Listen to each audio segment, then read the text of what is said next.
As you've already heard, I spent many years growing up in a dojo. And what I want to share with you today is some of the most important things I learned about leveraging the full potential of people, what it takes to really help people to achieve the peaks of their performance. Every day in our business, we work with leaders who are frustrated by the unrelenting demands of people issues. Leaders who are looking for ways to get people to lift and give more than they absolutely have to. What I call compliant contributions are a very common thing we see in business. Often I refer to this as beige performance, where people are just turning up, research from many of the large HR consulting firms. If we look at organisations like Gallup, Hewitt Aon, etc., we see a very consistent picture. What we see is that 31% of people are actively engaged. These are the people who are turning up to work going, yes, I want to do it and I want to do it well. But a great big chunk of us, 52% of people, are actually indifferent. Now that's what I call beige.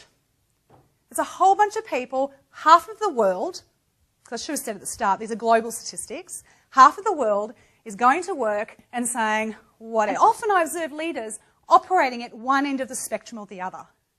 It's when we actually bring them together. It's not enough to just focus on people, in the sense that these kinds of leaders can often pander to emotion, not deal with the tough stuff, not hold people accountable. Results do matter.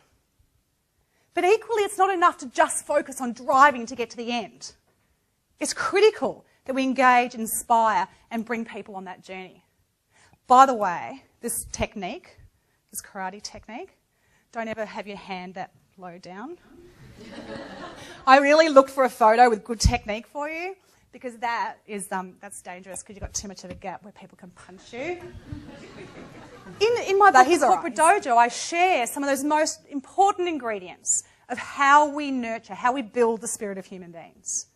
And obviously, with the limited time we have today, I'm just going to share a couple of key ingredients. Now, to be clear, these emotions are examples.